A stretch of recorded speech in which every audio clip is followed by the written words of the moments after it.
Hello students, welcome back to Ekta commerce classes. तो आज हम unit second forms of business organisation start करने जा रहे हैं। उसका फर्स्ट यूनिट है सोल प्रोप्राइटरशिप। तो फर्स्ट ऑफ ऑल उससे सोल प्रोप्राइटरशिप स्टार्ट करने से पहले हम लोगों को ये क्लियर होना चाहिए कि फॉर्म्स ऑफ बिजनेस ऑर्गेनाइजेशन का क्या मतलब है। देखो, हम लोगों ने प्रीवियस यूनिट के अंदर बिज़नेस के बारे में पढ़ा, बिज़नेस क्या है और क्यों किया जाता है, उसके क्या ऑब्जेक्टिव्स हैं एंड ऑल इन डिटेल। अगर आप लोगों ने वीडियो वॉच नहीं की है तो आपको आई बटन पर क्लिक करते ही वीडियो का लिंक मिल जाएगा, तो आप वहाँ से वीडियो ओपन करके चेक कर सकते हैं और वॉच कर सकते हैं। तो देखो, फॉर्म्स ऑफ बिजनेस ऑर्गेनाइजेशन, अगर हमने बिज़नेस स्टार्ट करना है तो उसे हम अलग अलग फॉर्म्स में स्टार्ट कर सकते हैं। तो बेसिकली फॉर्म्स है क्या, it is related with ownership. किस चीज़ से रिलेटेड है? ओनरशिप से। मतलब अलग अलग फॉर्म्स में जो ओनरशिप है वो अलग अलग तरह से होती है। अलग अलग पर्सनस की ओनरशिप है, 1 पर्सन की, 2 पर्सन की, मोर देन 2 पर्सन की, या अदर फॉर्म्स। तो डिफरेंट फॉर्म्स में हम डिफरेंट टाइप ऑफ ओनरशिप पढ़ेंगे। और कह रहा है कि ओनरशिप के बेस पे ही डिफरेंट फॉर्म्स में डिफरेंट टाइप से ही अथॉरिटी और रिस्पॉन्सिबिलिटी ओनर्स की डिटरमाइन होती है। तो जैसे ही फॉर्म चेंज करती है उसी तरह से फॉर्म्स के अंदर डिफरेंट फॉर्म्स ऑफ ऑर्गेनाइजेशन में अथॉरिटी और रिस्पॉन्सिबिलिटी भी चेंज करती जाती है। तो जो बेसिक थिंग हमने यहाँ पे पढ़नी है, अलग अलग फॉर्म्स बिजनेस ऑर्गेनाइजेशन की। मतलब अगर हम बिज़नेस स्टार्ट करना चाहते हैं तो हमें पता होना चाहिए कि किस फॉर्म में कर सकते हैं। तो डिफरेंट फॉर्म्स है like sole proprietorship, partnership, cooperative society, joint Hindu family, या फिर कंपनी फॉर्म ऑफ ऑर्गेनाइजेशन। इस पूरी यूनिट में सेकंड में हम लोग यही पढ़ेंगे। तो let's start with sole proprietorship form of business organisation.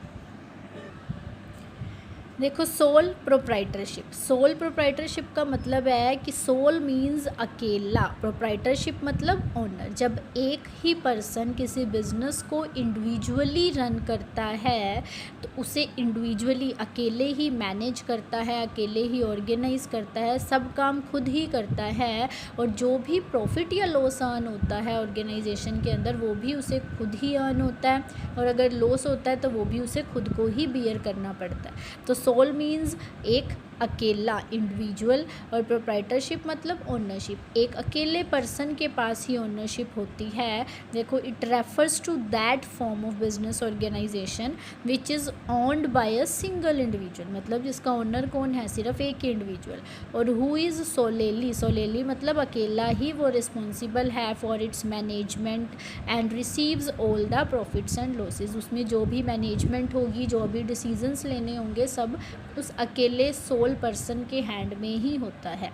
देखो, यहाँ पे एक पिक्चर दिखाई है आपको सोल ट्रेड में। देखो, जितना भी सारा भार है उसको मैनेज करने का, उसको ऑर्गेनाइज करने का, सारा किसके ऊपर है? इस अकेले पर्सन के ऊपर। ये पिक्चर आपको अच्छे से क्लियर कर रही है कि एक अकेला पर्सन ही जब बिज़नेस को ऑर्गेनाइज करता है, मैनेज करता है, उसे स्टार्ट करने के बाद सब काम उसके हाथ में ही है, स्टार्ट करने से पहले भी उसी के हाथ में है।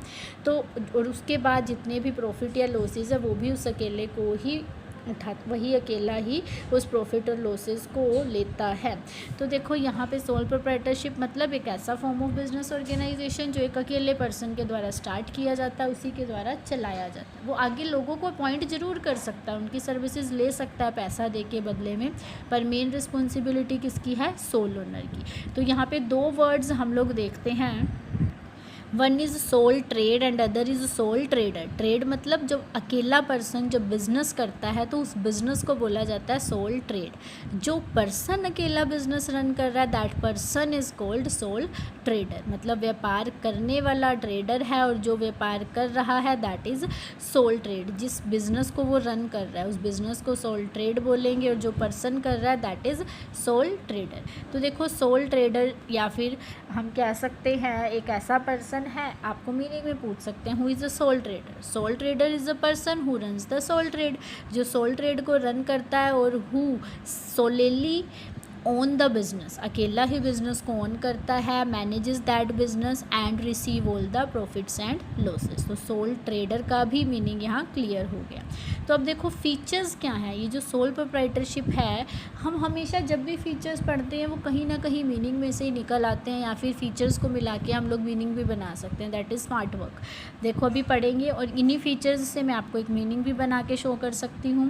देखो फीचर्स ऑफ सोल प्रोप्राइटरशिप क्या है, इंडिविजुअल ओनरशिप, हमने क्या पढ़ा था, a single individual own the business, एक सिंगल इंडिविजुअल जब बिजनेस को ओन करता है that business is called sole proprietorship. तो ओनरशिप क्या है, individual ownership, there is only sole owner who own the assets and resources, मतलब बिजनेस की जितनी भी एसेट्स और रिसोर्सेज है वो अकेला ही उसका ओनर रहता है। तो ओनरशिप क्या रहती है, इंडिविजुअल, और we can say sole ownership. Second is sole management, अब बिज़नेस स्टार्ट करने के बाद जितनी भी मैनेजमेंट है, किस साइज़ का बिज़नेस करना है, किस तरह का बिज़नेस करना है, कैसे करना है, ये सब किसको मैनेज करना है, उस अकेले पर्सन को ही मैनेज करना पड़ता है।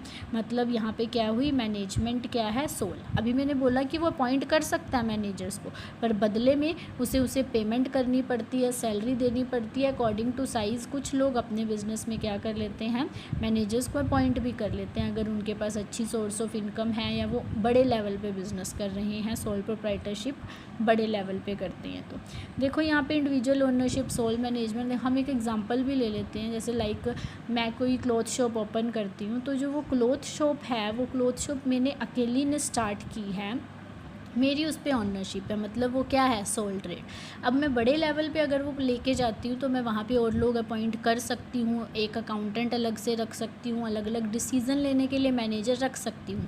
पर वैसे मैनेजमेंट किसके हैंड में रहता है, जो ओनर है। ओनर की मर्जी पे डिपेंड करता है, अगर वो करना चाहे और लोगों को भी अपॉइंट कर सकता है। अब नेक्स्ट इज़ अनलिमिटेड लाइबिलिटी। अब ये वर्ड थोड़ा कंफ्यूजिंग होता है स्टूडेंट्स के लिए। लाइबिलिटी का मतलब होता है जब हम किसी को कुछ देने के लिए देनदार होते हैं, किसी को हमें कुछ देना पड़ता है। अब यहाँ पे एक अकेला पर्सन काम कर रहा है, तो जो उसकी लाइबिलिटी है वो क्या होती है, अनलिमिटेड। मतलब कि अगर किसी सिचुएशन के अंदर क्या होता है कि बिज़नेस को बहुत ज़्यादा लॉसेस फेस करने पड़ रहे हैं, year by year, month by month जो बिज़नेस है उसके अंदर लॉसेस ही लॉसेस होते जा रहे हैं। उन लॉसेस की वजह से जो ओनर है उसे अपना बिज़नेस सेल करना पड़ रहा है, और इवन कि उसके जो बिज़नेस से सेल करके मनी उसे मिलती है वो भी पूरी नहीं होती, उसे अपनी पर्सनल प्रॉपर्टी भी सेल करनी पड़ सकती है उन लॉसेस को पे ऑफ करने के लिए। तो इट मीन्स जब हम सोल ट्रेड करते हैं तो उस टाइम वो अकेला पर्सन अनलिमिटेड लायबल होता है in the cases of losses. देखो अगर वो बैंकरप्ट हो जाता है तो ही हेल्ड पर्सनली रिस्पॉन्सिबल, वो खुद ही रिस्पॉन्सिबल रहता है उस चीज़ के लिए, उसे अपनी पर्सनल एसेट्स भी सेल करनी पड़ सकती है। देखो अनलिमिटेड लाइबिलिटी का मीनिंग लिखा है, it refers that if the business gets into difficulty and can not pay its debts, और उधार पे नहीं कर पाता तो owner of business is held personally liable for those debts. तो जो ओनर है वो अकेला लायबल होगा, उसे अपनी पर्सनल प्रॉपर्टी भी सेल करनी पड़ सकती है। This is very important feature of sole proprietorship, unlimited liability. Next is freedom in selection of business. अब देखो मुझे कोई भी बिज़नेस स्टार्ट करना है, मैं सोल प्रोप्राइटरशिप स्टार्ट करने जा रही हूँ, तो मेरे को बिल्कुल फ्रीडम है, मैं किसी भी तरह का कोई भी बिज़नेस स्टार्ट कर सकती हूँ। बस ये है कि उसमें किसी तरह की लीगल जो रेस्ट्रिक्शन नहीं होनी चाहिए। जैसे मैं केमिस्ट की शॉप करना चाहती हूँ, वो मैं अपनी मर्ज़ी से स्टार्ट नहीं कर सकती, उसमें मुझे लाइसेंस लेना पड़ेगा। इसी तरह से कुछ बिज़नेस है जिसमें कुछ लीगल रेस्ट्रिक्शंस रहती हैं, अदरवाइज़ मैं कोई भी फॉर्म ऑफ मतलब कि सोल प्रोप्राइटरशिप के अंदर अपना बिज़नेस, कोई भी बिज़नेस स्टार्ट कर सकती हूँ विदाउट एनी रेस्ट्रिक्शन। मुझे पूरी तरह से फ्रीडम रहती है in the selection of business. Next is secrecy. अब देखो जब एक पर्सन ही ओनर है, उसने सारा कुछ मैनेज करना है, तो इट मीन्स वो जो सारे डिसीज़न उसने लिए हैं या जो भी वो चीज़ सोच रहा है काम करने के लिए, उसको सीक्रेट रख सकता है, क्योंकि पर्सन जो वो बात है वो एक पर्सन तक ही है, किसी आउटसाइड पार्टी तक नहीं पहुंची है। It means there is more secrecy in sole proprietorship. Next is no separate legal entity of the business. अब ये थोड़ा कन्फ्यूजिंग पॉइंट रहता रहता है। यहाँ पे क्या कह रहा है कि एक बिजनेस ऑर्गेनाइजेशन के अंदर सोल प्रोप्राइटरशिप में जो बिजनेसमैन है he is not considered separately, उसे अलग नहीं माना जाता है, मतलब बिजनेस की सेपरेट एग्जिस्टेंस नहीं होती है। कैसे कह सकते हैं कि जितनी भी बिजनेस के अंदर एसेट्स और लाइबिलिटीज़ होती हैं वो सारी किससे बिलोंग करती हैं, बिजनेसमैन से। ये सोल प्रोप्राइटरशिप की बात कर रहे हैं हम लोग, means there is no separate legal entity. यहाँ पे बिजनेस और बिजनेसमैन दोनों अलग नहीं हैं। क्यों? क्योंकि बिजनेस में जितनी भी एसेट्स हैं, वो कोई भी काम कर रहा है, उसने फर्नीचर खरीद रखा है बिजनेस में, या जितनी भी उसने लाइबिलिटीज़ देनी है वो उसकी पर्सनल खुद की लाइबिलिटीज़ है बिजनेसमैन की, उस ओनर की, उस सोल ट्रेडर की। इट मीन्स दोनों की एंटिटी सेपरेट नहीं है, both are related to each other, business और बिजनेसमैन दोनों। मतलब बिजनेस की एसेट्स लाइबिलिटीज़ मीन्स बिजनेसमैन की एसेट्स और liabilities, means he alone will be responsible for trade activities, वो खुद ही रिस्पॉन्सिबल है, वो पूरी एंटिटी उससे सेपरेट नहीं है।